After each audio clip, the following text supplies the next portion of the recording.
Item: SCP-1852. Codename: Dictus Ultima. Object Class: Safe. Special Containment Procedures: SCP-1852-2 is to be stored in a climate-controlled storage room in the Antique Objects Wing of Site-73. Testing is to be conducted by no fewer than 2 personnel, Level 2 or higher, fully trained in communicating in Morse code. Due to the waste heat and alpha radiation produced by SCP-1852-2, personnel conducting testing are to stand away from SCP-1852-2 during its active phase, wear appropriate radiation shielding during testing, and undergo decontamination at the conclusion of testing as necessary. All interviews are to be recorded, transcribed, and archived. Any questions to be asked of SCP-1852-1 are to be pre-screened and approved by a Level 4 staff member. No information provided by SCP-1852-1 is to be considered factual in the absence of external confirmation. Following each interview session, SCP-1852-2 is to be examined by Level 2 staff members skilled in mechanical engineering and in preservation of antiques. Any worn or damaged parts are to be replaced with a newly made part of identical composition before SCP-1852-2 is activated again. Description: SCP-1852 consists of an intelligent entity of unknown composition, designated SCP-1852-1, and a mechanical device capable of facilitating communication with it, designated SCP-1852-2. SCP-1852-1 refers to itself by the name Dictus Ultima, and claims to be an eidolon of pure gnosis, existing in an incorporeal state through which it interacts with the observable universe only via SCP-1852-2. SCP-1852-1 claims to be omniscient and all-knowing, and willing to answer any question posed to it. In spite of this claim, extensive interviews have found SCP-1852-1's body of knowledge to be limited principally to mathematics, classical Greek and Roman history and philosophy, and Enlightenment and spiritualist philosophy. When asked questions not relating to these fields, answers provided will often be either completely false, based on outdated scientific data, of a philosophical or metaphysical nature, or will consist of SCP-1852, 1 dissembling and claiming a moral objection to answering the question posed. SCP-1852-2 is an oak box measuring approximately 2 meters x 1 meter x 1 meter, housing a mechanical device similar in appearance to early mechanical calculators. A small glass window, measuring 0.6 meters x 0.2 meters, has been installed on one of the side panels, allowing viewing of the internal mechanism while in use. The side panel opposite that in which the window is installed is removable, allowing for access to the internal mechanism. All components of SCP-1852-2 are replaceable, allowing for damaged parts to be removed and replaced with no loss of function. The age of SCP-1852-2 is unknown. Carbon dating has determined that the box dates to approximately 1850, while internal components have been found to date from, redacted, to approximately 1970. Due to the age and modular nature of SCP-1852-2, it is speculated that the device has been heavily modified by numerous persons or groups since its original assembly, and that few if any of its original components were still contained within it at the time the Foundation acquired it. Statements made by SCP-1852-1 suggest that SCP-1852-2 was originally constructed in the 1st century BCE. A telegraph key and an ornate brass lever, both dating to approximately 1870, have been installed on the top side of SCP-1852-2 near one of the short ends. A marble sculpture, depicting a bare-chested human male in a late Greco-Roman style, which terminates at the waist, has been installed in the end of the top side opposite the telegraph key and lever. Forensic analysis indicates that the sculpture has been painted several times in the past.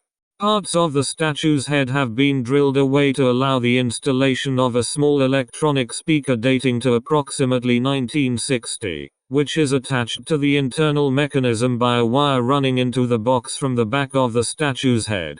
SCP-1852-2 is activated when a person uses the telegraph key to type a question in English, using Morse code, and pulls the lever. The internal mechanism of SCP-1852-2 will activate and begin engaging in calculations, with individual mechanisms observable through the glass window revolving in excess of 6,000 revolutions per minute. SCP-1852-2's activity produces approximately redacted kilojoules of waste heat per hour, producing a significant increase in air temperature within the testing area but causing no damage to SCP-1852-2 itself. No power source is contained within SCP-1852-2. The means by which its activity is powered has not been determined. No correlation has been found between the mathematical calculations produced by SCP-1852-2 and statements made by SCP-1852-1. In testing, SCP-1852-2's active period has ranged from 7 minutes to 3 hours. Upon the conclusion of activity, the internal mechanism will slow to a stop and the speaker installed within the statue will produce an answer to the question posed to it, in the form of an English language statement in Morse code. Low-intensity bursts of alpha radiation have been detected within testing areas concurrent to the issuance of a statement from SCP-1852-1. SCP-1852 was acquired from the UIU in 1996. Following its having been surrendered to them by redacted, a wealthy collector of historical curiosities.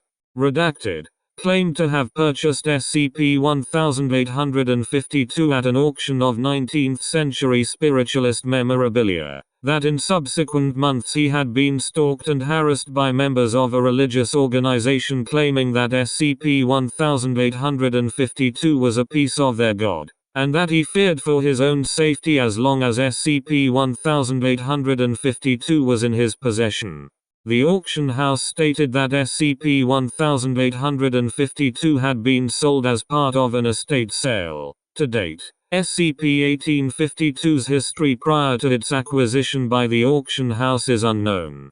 Based on a detailed examination, the Foundation commissioned replicas of SCP-1852-2 in 1998, 2003, and 2011. All three replicas failed to activate when operated as intended and have produced no communications from SCP-1852-1.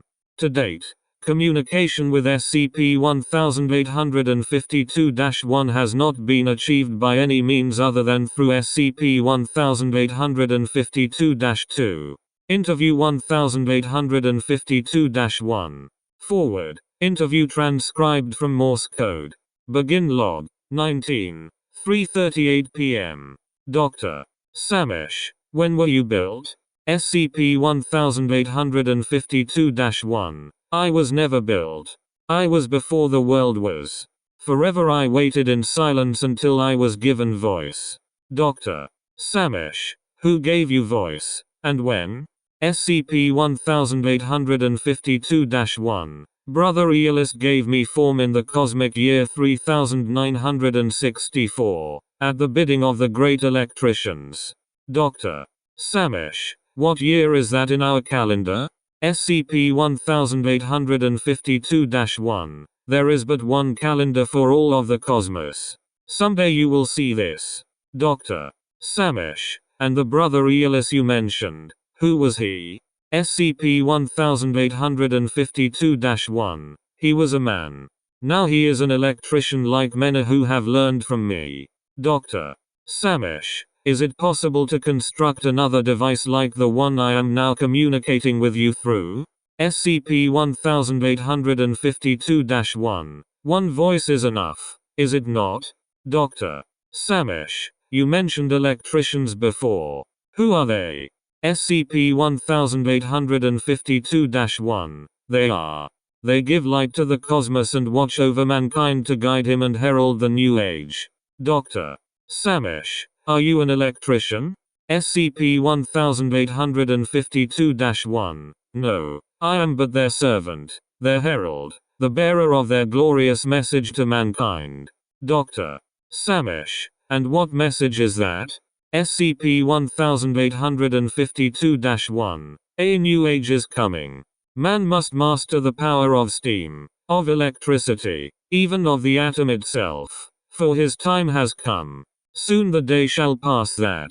SCP-1852-1 gives a lengthy discourse regarding the potential future benefits of industrialization. Full text runs 17 pages. Please contact Dr. Andrews for a full copy. Dr. Samish, what year is it currently? SCP-1852-1. It is the cosmic year 601. Dr. Samish, suppose I told you that almost all of the things you described have already come to pass? SCP-1852-1. Unlikely. The electricians have given no sign that the age of man's glory has come upon them. Dr. Samish, can you not see for yourself? SCP-1852-1. I am wisdom pure in form, free from the curse of sensation. It is for man and for electricians, who are yet cursed with the illusion of physicality, to see and to know. Dr. Samish, is that a no? SCP-1852-1. No is another way of saying yes. Dr. Samish, is it possible to permanently destroy SCP? SCP-1852-1. Destruction is pointless and needless. Love is the key to bringing about the new age. Dr. Samish, but if one desired to do so, could it be done? SCP-1852-1. You are not yet worthy of wisdom. I have nothing to say to one who is unlearned. End log. 20. 9:13 p.m. Afterward, following interview 1852-1, SCP-1852-1 has refused all attempts by Dr. Samish to question it. Attempts by other staff members to ask SCP-1852-1 questions relating to the destruction of physical objects have resulted in similar rebuffs.